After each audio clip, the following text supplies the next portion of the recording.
Halo semuanya, Assalamualaikum warahmatullahi wabarakatuh. Selamat malam. Kali ini saya akan menceritakan sebuah cerita horor mistis. Cerita ini berjudul Kisah Para Hantu Korban Pembunuhan yang Menangkap Sendiri Pelakunya. Ini kayaknya ceritanya bukan di Indonesia deh. Dan langsung saja, seperti apa kisahnya? Untuk mengungkap kasus pembunuhan, biasanya para polisi akan bekerja sama dengan para praktisi forensik. Hal tersebut karena mereka pasti bisa menjawab siapa pelaku pembunuhan dengan melakukan berbagai cara, entah itu menganalisa DNA, folikel rambut, bercak darah, pesan singkat, sidik jari, atau bekas jejak pelaku. Tak hanya sampai situ, para polisi sendiri juga punya berbagai metode untuk menguak pelaku kejahatan, misalnya dengan menggunakan alat-alat canggih tertentu. Dan meskipun para ahli forensik dan polisi punya cara-cara super canggih, tapi bukan berarti semua kasus pembunuhan bisa terungkap.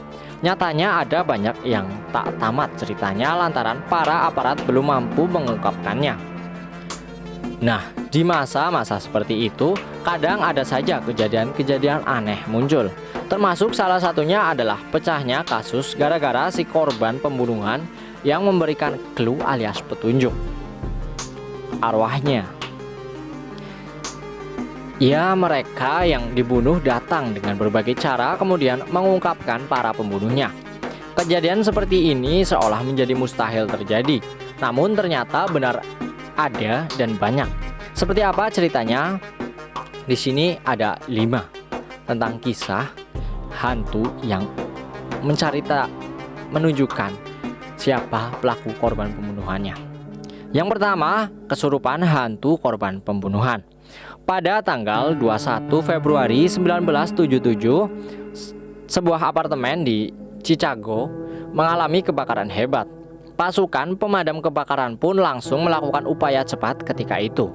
Sembari melenyapkan si jago merah, salah seorang anggota kemudian menemukan tubuh tergeletak lemas di lantai bawah yang diduga adalah milik si empunya apartemen, Teresita Basas. Sang wanita paruh baya ini ternyata sudah tak bernyawa. Ia terbaring dalam kondisi telanjang dengan luka bakar serta bekas luka tusukan senjata tajam. Polisi sulit mengungkapkan pelaku pembunuhnya karena tak ada lagi bukti kuat. Di lokasi berbeda, istri Dr. Josh Chua mengalami kesurupan. Wanita yang bernama Remy itu mengakui dirinya adalah Teresita Basas secara tak sadar. Remy menyebut nama Alan Sowery sebagai pembunuhnya. Ia juga mengatakan bahwa perhiasannya dicuri oleh pembunuh tersebut. Dr. Jose merekam semua yang dikatakan oleh istrinya. Setelah polisi berhasil menemukan Alan Sowery, ternyata memang benar dialah pelaku pembunuhan Teresita Basas tadi. Kemudian yang kedua, suara bisikan tentang nama pembunuh ke telinga ibu. Kejadian berikutnya terjadi pada tanggal 24 Juni 2004 saat Dani Arizala mengunjungi keponakannya yakni Catherine di Manila. Dani mengetuk pintu beberapa kali, namun ia tidak mendengar jawaban apa-apa. Karena penasaran, Dani pun bergegas ke kamar tidur.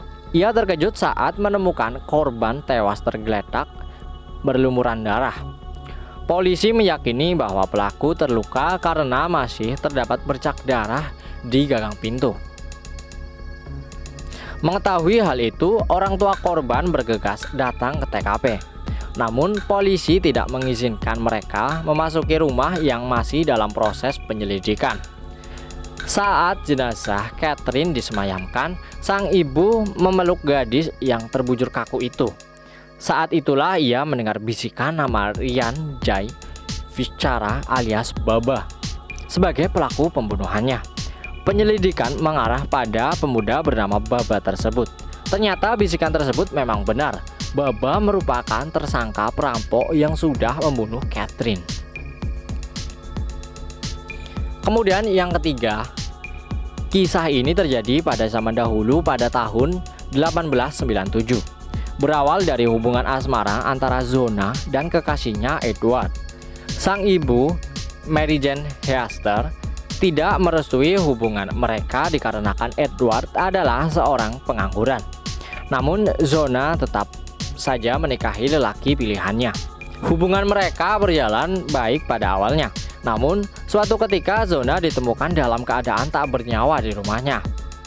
Upacara pemakaman berjalan cukup aneh. Pasalnya, Edward memakaikan syal kepada jenazah istrinya. Selain itu, ia tidak mengizinkan siapapun mendekati peti mati. Beberapa bulan kemudian, Mary Jane mengaku bertemu arwah Zona dalam mimpinya. Menurut Mary, Zona telah dianiaya Edward hingga tulang lehernya patah. Dari informasi tersebut, kepolisian melakukan autopsi. Hasil penyelidikan menyatakan bahwa Zona meninggal secara tidak wajar. Selain itu juga ditemukan bukti kuat bahwa Edwardlah pelaku pembunuhannya. Kemudian yang keempat, hantu korban pembunuhan 3 bersaudara. Pembunuhan ini terjadi pada tanggal 29 November 2012 di Kampung Alor Semelah, Malaysia. Sementara itu polisi masih berhasil meringkus 2 pelaku pembunuh yang masih berusia 19 tahun. Kedua tersangka ini awalnya bebas dari dugaan sebagai tersangka karena mereka ikut menghadiri pemakaman korban. Namun, ayah dari ketiga korban yang masih gadis tersebut mengaku bahwa ia bermimpi bertemu seorang anak tertuanya, Nur Safikah. Dalam mimpinya, Nur menyebut nama Ehsan sebagai pelaku pembunuhan yang belum tertangkap. Kemudian, sang ayah melapor ke kepolisian. Ajaibnya, setelah ditelusuri ternyata benar kalau Ehsan memang pelaku ketiganya. Dari hasil penyelidikan, korban dibunuh para pelaku karena Ehsan gagal memperkosa Nur. Kemudian yang kelima, korban sebagai petunjuk lokasi pembunuhan. Kali ini kasus pembunuhan terjadi di Australia pada tahun 1826. Sebagian warga kota heran karena mereka sudah lama tidak melihat sosok Frederick Fisher. Petani tersebut lama tak terlihat, bak hilang di telan bumi. Menurut informasi tetangga sekaligus teman Frederick, George Worrell, mengatakan bahwa Frederick sudah lama meninggalkan kota. Warga setempat masih tidak percaya dengan informasi tersebut karena Frederick masih memiliki sawah sebagai aset hartanya. Namun selang waktu beberapa bulan kemudian, seorang pemuda mengaku bahwa ia melihat penampakan Frederick menuju satu lokasi di suatu lahan yang menghilang begitu saja. Rasa penasaran penduduk semakin besar dan ternyata jasad Frederick memang ditemukan di tempat tersebut. Akhirnya, George Worrell dihukum gantung atas dakwakan sebagai tersangka pembunuhan. Sejak saat itu, hantu Frederick Fisher menjadi urban legend di negeri kanguru ini dan dikenal sebagai Fisher Ghost.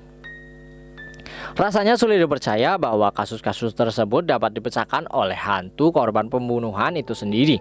Namun kadang sesuatu itu bekerja menggunakan cara-cara Tuhan.